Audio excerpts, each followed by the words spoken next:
Episode 33, Mount Sinai. Today, there is a mountain named Mount Sinai on the Arabian Peninsula. But is that the same mountain that the Israelites went to after being redeemed from Egypt by God? Or could it have been another mountain altogether that the Lord showed himself to the Israelites? Welcome to the History of the Bible podcast. After what is believed to be about 60 days of travel from the time of the Passover, which was celebrated in Egypt, to the time Moses and the Israelites arrive at Mount Sinai.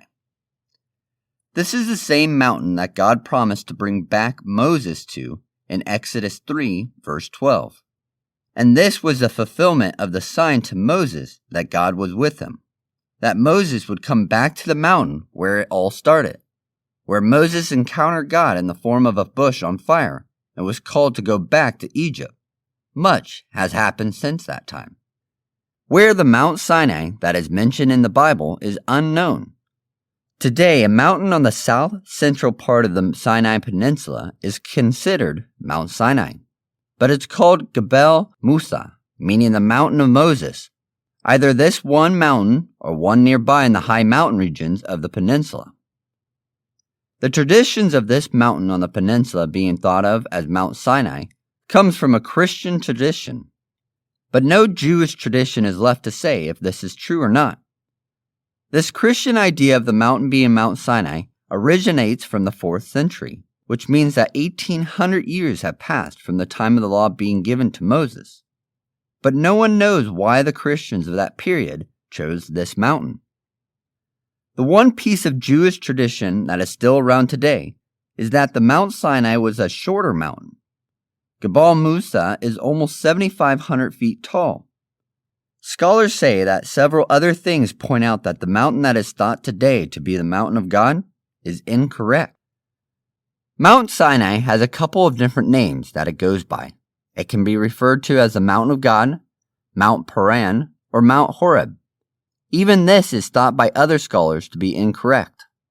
Some scholars believe that Mount Horeb, Mount Paran, and Mount Sinai are all three different mountains altogether.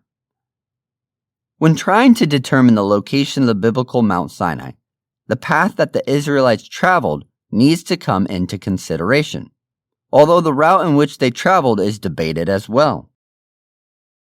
The Bible does give a detailed account of the places that the Israelites stopped along the way to the mountain, but none of these locations can be identified today. Therefore, to determine the general location, other factors must come into play. For example, when Moses fled to the land of Midian, he became a shepherd for his father-in-law. In Exodus 3, verse 1, Moses was keeping his father-in-law's sheep, and he led them out to the west side of the wilderness and came to the mountain of God. The land of Midian is thought to be mostly on the eastern side of the Gulf of Aqaba. However, it did cross over to the west side of the Gulf.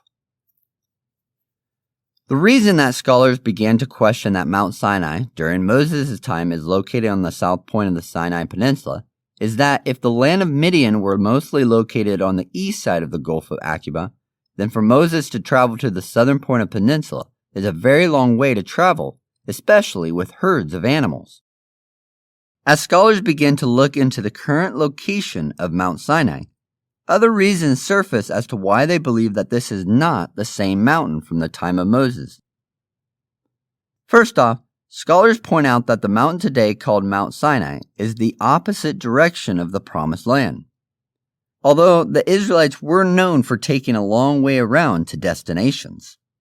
Another thing is that it is thought that the Sinai Peninsula was part of Egyptian territory during the time of Moses. So if Mount Sinai were at the southern point of the peninsula, the Israelites would still have been in Egypt. Plus, there's no archaeological evidence of anyone being at the mountain that is today called Mount Sinai. During this time, there was a road that is called today the Trans-Sinai Highway. This road goes from the northern shore of the Gulf of Aqaba to the north shore of the Gulf of Suez, crossing the span of the entire Sinai Peninsula. It is believed that when God told Aaron to meet Moses in the wilderness, both Aaron and Moses traveled this road. In Exodus 4, verse 27, it says that while Aaron was going out to meet Moses, that they met at the mountain of God. This was after Moses had been traveling to Egypt, and along the way, they met. Scholars believe that both Moses and Aaron would have traveled the Trans-Sinai Highway because it would have been the quickest route from Midian to Egypt, and that the mountain of God must be along this road. That is why some scholars believe that the mountain that would be Mount Sinai in the Bible is Gebal Kashem. This mountain is located on the eastern side of the Trans-Sinai Highway, which is closer to the northern shore of the Gulf of Aqaba. The Mount Sinai of the Bible would be within grazing distance from Midian, as this is why Moses was at that mountain in the first place when he saw the burning bush. Moses took his father-in-law's sheep and allowed them to graze at this mountain. At Gebal Kashem, there has been discovered what is called desert art, stone-made animal figurines. Although there is no telling who made these figurines, it does show that people were at one point camping at Gebal Kashem. On the east and south side of the mountain, there has been discovered 33 rectangular open-air sanctuaries. However, these sanctuaries are not set up like normal cultic sanctuaries from this time period. Scholars believe that these rectangle-shaped structures were stones specifically placed around the tents. This mountain is also shorter, which based on Jewish tradition, the biblical Mount Sinai was a shorter mountain. So Moses and Aaron would have been able to meet at the mountain of God because it was along both their routes to see each other, and Gebal Kashem is on that route. However, that isn't the only mountain that scholars believe to be the biblical Mount Sinai. A mountain called Har Karkem has been proposed as a biblical Mount Sinai. This mountain too, just like Gebal Kashem, is shorter in height, keeping with the Jewish tradition. Har Karkem is in the Negev, which means dry, which is a stretch of land that is south of the land of the Canaanites. It's the desert, with the east boundary being the Dead Sea, and the west boundary ending before it reaches the Mediterranean Sea. This is where much of Abraham and Isaac's wandering happened while they were in the land of the Canaanites. Later on, as the Israelites would come to conquer the Promised Land, the Negev would be part of it. At the mountain called Har Karkem, which is proposed to be the biblical site of Mount Sinai, there has been discovered about 1,300 archaeological sites and 40,000 rock engravings. Although there are some arguments against this mountain being Mount Sinai of the Bible, first off, the mountain is north of Midian, not west, but in Exodus 3 verse 1, it says that Moses led the sheep to the west side of the wilderness, not necessarily to the west of Midian. Har Karkem is in the Promised Land, which the Israelites were not allowed to step into until many years later. For the archaeological evidence that has been found there, it hasn't been directly related to the Israelites. The mountain, Har Karkem, was a religious hub where the surrounding nations would come to worship their gods, mostly the moon god called Sin. Most of the rock engravings found at this mountain are for the god Sin. Although the biblical Mount Sinai is not fully known, it is believed by many scholars to not be today's Mount Sinai. But we do know that the Israelites came to Mount Sinai, and this mountain would be a significant part of the Israelites' journey from Egypt to the Promised Land. Around the time of May or June in our calendar today, the Israelites came to the mountain of God. Here, Moses went up to the mountain to speak with God. The Lord would tell Moses that because he had brought them out of the land of Egypt, he is now calling them out to be a nation that is separate from the rest, a holy nation. When God was calling the Israelites into a deeper covenant with them, he reminded them of what he had already done for them in bringing them out of Egypt. And if the Israelites were to make the covenant with the Lord by obeying all the words of the Lord, then he would make them into a holy nation that would be the treasured possession of God, as Exodus 19 verse 5 says. Not only would they be treasured, but the Lord would also make them a nation of priests so that they could be a witness to the rest of the world of the things that God had done. The Israelites didn't have to do anything to earn the right to be a priestly nation or to be a treasured possession of God. They didn't even have to try to become a holy nation. God was going to do it all for them.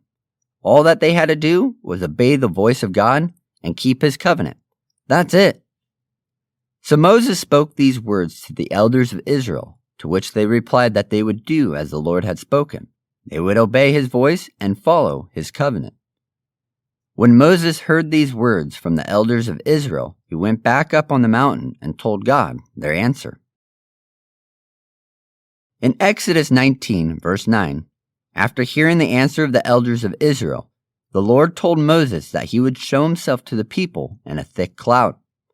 Although the Lord had been leading the Israelites by a cloud during the daytime, this time it would be a little bit different.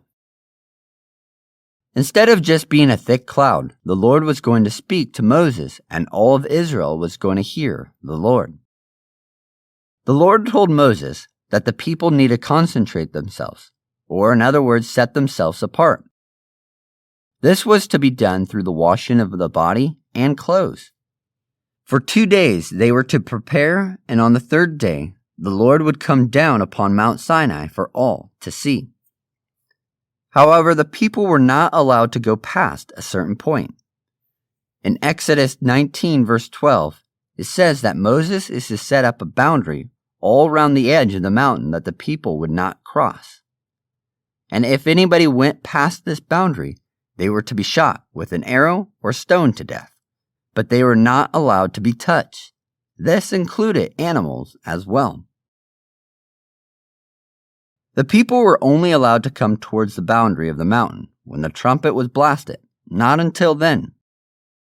After 2 days of cleaning themselves on the outside, the Israelites were to meet God on the third day. The 2 days of concentration and then on the third day being able to meet with God is a foreshadowing of what Jesus would do. The Israelites were told to wash. However, they were only able to clean the outside of themselves and not the inside. But even after cleaning themselves for 2 days, they were still not allowed to be in the presence of God, but only see it from the foot of the mountain. But when Jesus died, He gave us His righteousness, or right standing with God, so that the cleansing of ourselves that we could never do, He did for us.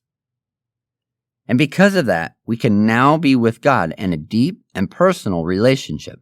Not having to stand from afar and just see a glimpse of God, we can now come boldly before God because of what Jesus had done. He died, and for 2 days He was in the grave, sanctifying us. And on the third day He rose to life to give us a new standing with God. On the third day, the Israelites were going to meet the God that had redeemed them from Egypt. On this day, the Lord was over Mount Sinai in a thick cloud that was thundering and lightning within. And when the trumpet blasted, the people were allowed to gather at the foot of the mountain. When the people gathered around the mountain, the Lord descended upon the mountain with fire. So great was the fire that the whole mountain was wrapped in smoke because the Lord was descending onto it. While all of this is happening, the thunder, lightning, fire, and smoke, Moses would speak to God from the base of the mountain. The Lord would answer him through thunder. The Lord then called Moses to come up to the mountain alone. Here, the Lord tells Moses to make sure none of the people try to break through the boundary. Otherwise, they would be killed. Moses was to go back down the mountain and concentrate the priests. But Moses replied to God, reminding him that God was the one that wanted the boundary set up in the first place to keep the people back. So instead of having Moses bring up the priest, the Lord tells Moses to bring up Aaron, his brother, and no one else is to come up upon the mountain. So Moses goes back down the mountain to tell the people to not break through the boundary, otherwise they would die. When Moses went down the mountain, the Lord then would speak to the whole tribe of Israel and began to set up His covenant with His people, making them His, and He would become their God. So join us in episode 34, the 10 Commandments. Thanks for listening to the History of the Bible podcast. We want to hear from you on how this podcast has impacted you. Please check out the links in the show notes. Until next time, remember that you are loved special, and worthwhile.